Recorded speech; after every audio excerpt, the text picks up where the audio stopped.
कहाँ है सलमान खान? जा पूछ क्या?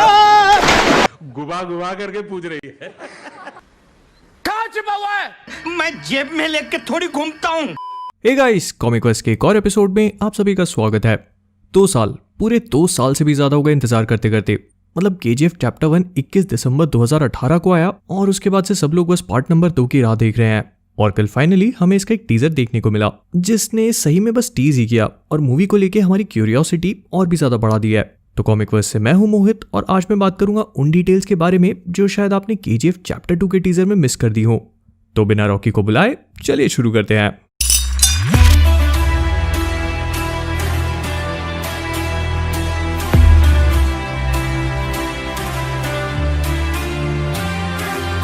तो जब केजीएफ आई थी तभी समझ में आ गया था कि मूवी की स्टोरी बहुत बड़ी है एंड इसे एक पार्ट में खत्म करना पॉसिबल ही नहीं होगा। प्लॉट के कई सारे एलिमेंट्स थे जिनको एक्सप्लेन करना था, फिर मूवी ने एक के बाद एक कैरेक्टर्स की बारिश ही कर दी। फर्स्ट हाफ में ये समझना ही मुश्किल हो गया था कि कौन कौन है एंड कौन किसकी साइड पे। बस एक ही बंदा था, रॉकी, जो इस मूवी के हर एक सीन में है and honestly I don't think कि किसी को भी इस बात से कोई भी प्रॉब्लम होगी। मूवी के एक्शन में स्लो मोशन का एट टाइम्स काफी ज्यादा यूज हुआ है, बट जिन्होंने भी प्रशांत सर का डायरेक्शन पहले देखा है उन्हें पता होना चाहिए कि स्लो मोशन शॉट्स उनके फेवरेट है एंड केजीएफ चैप्टर 2 में भी यही होगा। मुझे इस टीजर के बारे में जो सबसे अच्छी चीज लगी वो ये थी कि चैप्टर 2 में वही सारी चीजें ज्यादा है जो चैप्टर 1 में हमें पसंद आई थी। मतलब एक्शन तो है ही है, लेकिन साथ में एक इमोशनल एलिमेंट बहुत ही अच्छी तरह से ऐड किया गया है। और साथ में वो जो पूरी केजीएफ वाली सीक्वेंस थी ना, मतलब वो पूरी कोलार गोल्डफील्ड वाली जो सीक्वेंस थी जहां पर हमें वो पोस्ट अपोकलिप्टिक टाइप की पूरी सेटिंग दिखाई थी, वो इस मूवी में और भी ज्यादा है। टीजर में बहुत सारे एरियल और ड्रोन शॉट्स हैं जो देखना बहुत ही अच्छा लगा और टीजर की शुरुआत को देख के समझ में आती है कि चैप्टर 2 भी 1 के जैसे इमोशंस पे हेवी होगा, क्योंकि टीजर की स्टार्टिंग और एंडिंग दोनों ही इमोशनल एलिमेंट कैरी करती हैं, जो आई थिंक की अच्छी चीज भी है। फिर मूवी की सेटिंग, मतलब टीजर की most of the time setting जो है वो पोस्ट अपोकलिप्टिक टाइप की है, जो चैप्टर 1 के सेकंड हाफ की थी। एंड पर्सनली आई थिंक ये एक बहुत ही अच्छा टच था, क्योंकि इंडियन मूवीज में हमें ऐसा कम ही देखने को मिलता है। और मैं बॉलीवुड की बात नहीं कर रहा, वो तो स्टूडेंट ऑफ द ईयर भी नहीं बन सकते। खैर, तो टीजर की स्टार्टिंग वही चैप्टर 1 के कुछ शॉट से होती है, जिसमें मेनली रॉकी और उसकी मदर है। And I am happy to see कि रॉकी का अपनी मॉम को किया हुआ प्रॉमिस क्लियरली इस मूवी का एक बहुत बड़ा एलिमेंट होगा, नहीं तो बहुत सारी सीक्वल्स अपने फर्स्ट पार्ट की चीजों को इग्नोर कर देती हैं। फिर इसके बाद नेक्स्ट हमें पहली झलक देखने को मिलती है नराची गोल्ड माइंस वाले एरिया की, जहाँ पे बहुत सारे लोग अब सफेद कपड़ों में हैं। तो प्रोबेबली ये सब वही लोग होंगे जो चैप्टर 1 में यहाँ पे काम करते थे एंड अब रॉकी के माइंस को टेक ओवर करने पे इनकी कंडीशंस इंप्रूव हो चुकी हैं। ऑल्दो इनके आसपास वाले घर अभी भी वैसी खटारा हालत में है, तो ऐसा हो सकता है कि पहले जो लोग यहाँ पे काम करवाते थे, मतलब वो बंदूकधारी बॉडीगार्ड्स, वो अब सारे के सारे यहाँ पे काम करते हैं। और जितने भी लोग यहाँ पे पहले काम किया करते थे अब वो बस यहाँ पे रहते हो, मतलब इस जगह पर नहीं, इस जगह पे तो ऑब्वियसली वो लोग नहीं रह सकते, पर हाँ हो सकता है कि रॉकी ने इन सबके रहने की अलग से व्यवस्था करी हो, एक छोटा सा गांव बनाया हो या वैसा कुछ।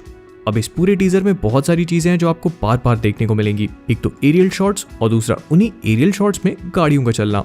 फिर इसके बाद वाले सीन में मूवी धीरे धीरे करके अपने कैरेक्टर्स को इंट्रोड्यूस करना शुरू करती है, जिसमें से सबसे पहला वैसे तो क्लियरली नहीं दिख रहा है, पर मुझे ऐसा लगता है कि ये शायद इनायत खलील है, जिसे हमने चैप्टर 1 में मुंबई के थ्रू इंडिया को इन्वेट करने की कोशिश करते देखा था, लेकिन रॉकी के कारण उसके प्लान्स फेल हो गए। और हमें पता है कि सिंस मूवी में इसको इंट्रोड्यूस किया है तो इसका कैरेक्टर आर्क होगा। ऐसा नहीं हो सकता था कि इसका चैप्टर 2 में कोई मेंशन भी ना हो। एंड इस सीन को देखकर ये बात क्लियरली समझ में आ रही है कि इनायत का इस मूवी में रोल होगा ही होगा। फिर इसके बाद वाला सीन मुझे लगता है कि मूवी के प्लॉट पॉइंट को लेकर काफी इंपॉर्टेंट है, क्योंकि यहाँ पर हम देख सकते हैं कि सीबीआई भी अब किसी तरह से मूवी में इन्वॉल्व हो चुकी है, जिसका चैप्टर 1 में कोई भी मेंशन नहीं था। इनफैक्ट पूरी मूवी में पुलिस का सिर्फ वही सीन दिखाया गया जहां पर रॉकी उसका सिर फोड़ता है, और इसके अलावा ऐसा लगा भी नहीं कि मूवी में पुलिस एग्जिस्ट भी करती हो। तो ये चीज देखने में अच्छी है कि सेकंड पार्ट में सीबीआई भी इन्वॉल्व हो रही है, जिसके पीछे मुझे लगता है कि एक बहुत साउंड लॉजिक होगा और उसमें मैं आगे बात करूंगा। फिर इसके बाद हमें एक और शॉट मिलता है जो एरियल है और जिसमें हम गाड़ियों को चलते हुए देख सकते हैं। टीजर में बहुत सारे हैं ऐसे। ओके, तो इसके बाद वाला सीन जो वो सीबीआई वाला सीन था उससे कनेक्टेड है, क्योंकि यहाँ पे हम लोग देख सकते हैं रवीना टंडन के कैरेक्टर रमिका सेन को। ये बात पहले ही कंफर्म कर दी गई थी कि रवीना टंडन इस रोल में आएंगी और चैप्टर 2 में रमिका का एक बहुत बड़ा रोल होगा। ये प्रोबेबली रॉकी को रोकने की पूरी कोशिश करेगी, और जो चैप्टर 1 की स्टार्टिंग में हमने देखा था कि पूरी इंडियन आर्मी आके रॉकी को रोकने की कोशिश कर रही है, तो उसमें रमिका का एक बहुत बड़ा रोल हो सकता है। एंड डेफिनेटली ये वाली चीज चैप्टर 2 को एक पॉलिटिकल लेवल पर भी लेके जा रही है, जो मुझे लगता है कि काफी इंटरेस्टिंग होगा। और इसके बाद वाला सीन उसी चीज को सिग्निफाई कर रहा है, जहां पर हम इंडियन आर्मी को डिप्लॉय होता हुआ भी देख सकते हैं। ऑल्दो ये जगह केजीएफ जैसी नहीं लग रही है, लेकिन ऐसा हो सकता है कि ये वाला सीन थोड़े आगे वाली टाइमलाइन का हो। फिर इसके बाद वाले सीन में फाइनली हम लोग कुछ फेमिलियर कैरेक्टर्स को देख सकते हैं, जहाँ पे रूपा का कैरेक्टर शांति है, मतलब वही लेडी जिसने चैप्टर 1 में एक बच्ची को जन्म दिया था और उसी के बाद रॉकी का खून खौल उठा। तो चैप्टर 2 में भी इनकी प्रेजेंस काफी ज्यादा इंटरेस्टिंग है। एंड यहाँ पे मैंने एक चीज और भी ऑब्जर्व करी है कि इनके कपड़ों में कोई चेंज नहीं हुआ है सच, मतलब चैप्टर 1 में भी उन्होंने इसी कलर के कपड़े पहने थे और चैप्टर 2 में भी ऐसे ही है।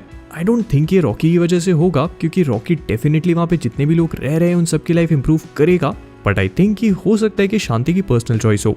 एंड इनके पीछे मौजूद है श्रीनिधि शेट्टी का कैरेक्टर रीना और वो चाचा जो बिरयानी खा रहे थे। तो ये बात भी क्लियर हो चुकी है कि केजीएफ के टेक ओवर करने के बाद रीना ने भी रॉकी को केजीएफ में ज्वाइन कर लिया है और इसके बाद वाले सीन में वो किसी तरह की पूजा भी कर रही है।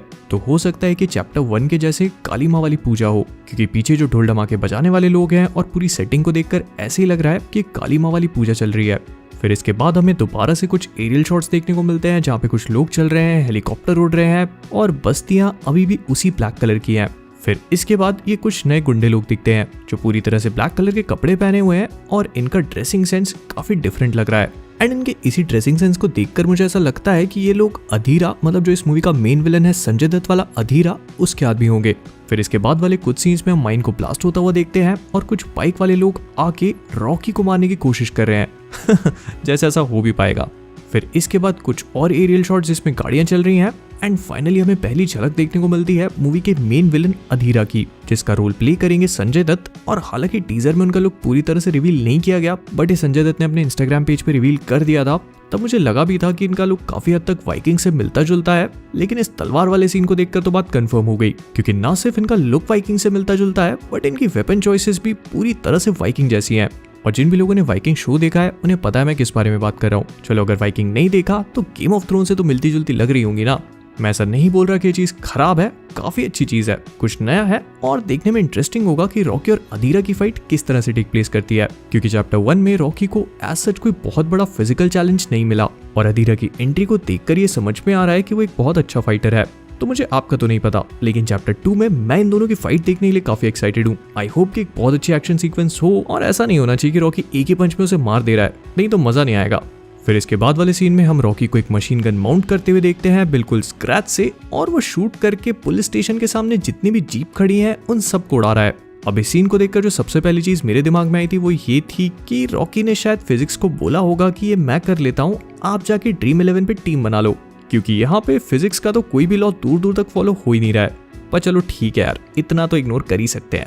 और बाय द वे ये पीछे बना हुआ एक्चुअली में एक पुलिस स्टेशन है जिसका नाम है यलाहंका पुलिस स्टेशन, और अगर आप इसे गूगल सर्च करोगे तो यलाहंका बैंगलोर में एक जगह है जो पहले के टाइम पे बैंगलोर से अलग हुआ करती थी, लेकिन सिंस अब इतना एक्सपेंशन हो चुका है तो अब ये बैंगलोर का ही पार्ट बन चुकी है। और इसके बाद हमें रॉकी की पहली झलक एक्चुअल लुक देखने को मिलता है, जो चैप्टर 1 की तरह एक बार फिर से सिगरेट जला रहा है, लेकिन सरप्राइजिंगली इस बार भी उसके पास माचिस नहीं है। I mean, अगर आप फूंकते हो तो रूल नंबर 1 यही होगा कि उसे जलाने की व्यवस्था आपके पास होनी चाहिए, लेकिन चैप्टर 1 में भी रॉकी के पास ऐसा कुछ नहीं था और चैप्टर 2 में भी इसे बंदूक की नल्ली से जलाना पड़ रहा है। खैर चलो ठीक है, अब उसके पास है तो वो कर भी रहा है।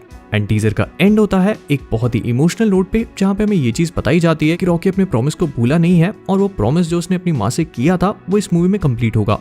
तो कुल मिला के अगर मैं पूरे टीजर की बात करूं, मतलब इसकी फील की बात करूं, तो मुझे देख के बहुत मजा आया। टीजर ने एक्चुअली में हमें स्टोरी के बारे में कुछ भी नहीं बताया, बस कैरेक्टर्स को इंट्रोड्यूस किया है और हमारी क्यूरियोसिटी को टीज करके उसे और बढ़ा दिया है।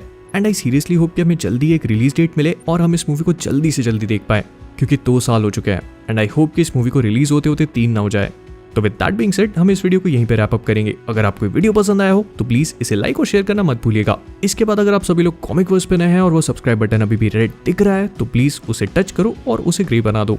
फिर इसके बाद आप सभी लोग मुझे फेसबुक, इंस्टाग्राम, ट्विटर, डिस्कॉर्ड, दुनिया जमाने में जितनी भी चीजें हैं हर कहीं पे फॉलो कर सकते हैं, लिंक्स डिस्क्रिप्शन में मिल जाएंगी। और जाने से पहले मुझे कमेंट्स में चीज बताना मत भूलना कि केजीएफ चैप्टर 2 के बारे में आपका क्या ख्याल है, आपको टीजर कैसा लगा और मूवी के लिए आप लोग कितने एक्साइटेड हैं।